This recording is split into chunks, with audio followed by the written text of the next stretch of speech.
જિગ્નેશ વ્યાસ. એવું છે, અમને ખ્યાલ નથી, પણ બાજુમાં ભાઈ છે ને ઈ રાતે આવતા હતા તો એની નજર પડી એટલે એ લોકોએ અમને કોલ કર્યો તો અમે બહાર નીકળ્યા, 3 બેઠા હતા. પછી એક ગાય હતી, પણ બધાએ અવાજ કર્યો એટલે એ લોકો ભાગી ગયા. પછી પાછળ ગયા, ત્યાંથી ધીરે ધીરે કરતા પાછળની સાઈડ વહી ગયા. અમે છેટ સુધી જોયું. બીક તો લાગે છે, સિંહ છે, છોકરા નાના નાના છે, અમે પણ એમ જ છીએ કે અમે પણ થોડાક મોટા છીએ, પણ તોય થોડીક બીક તો લાગે. મારું નામ જિગ્નેશ વ્યાસ છે અને રાધિકા ટાઉનશીપ એટલે કે રાધિકા રેસિડેન્સી વાડલા ફાટક પાસે રહું છું.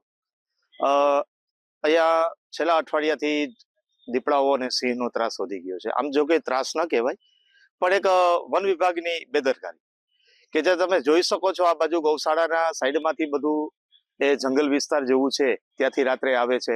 અહીંયા ગાયો રહેલી છે અને ગાયો પણ એવી કે ટૂંકમાં નિરાધાર છે, એનું મારણ કરે છે. અને અહીંયા નાના બાળકો, વડીલો, વૃદ્ધો, માણસો બધા રહે છે. એને પણ એક ડરનો માહોલ છે, કારણ કે સવારે 6:30 વાગે 7 વાગે બાળકો સ્કૂલે જતા હોય અને ક્યારેક ક્યારેક તો એવું પણ જોવા મળે છે કે સવારે 4:30 5 વાગે સિંહના અને દીપડાના દેખાડા દે છે. તો અમારા આ સોસાયટી તરફથી એ વન વિભાગને નમ્ર અપીલ કે તમે અહીંયા થોડી વોચ રાખો અને જે કંઈ પણ આ પ્રાણીઓ છે એને બંધ કરી અને એના સ્થાન ઉપર ખસેડવા નમ્ર નિવેદન છે.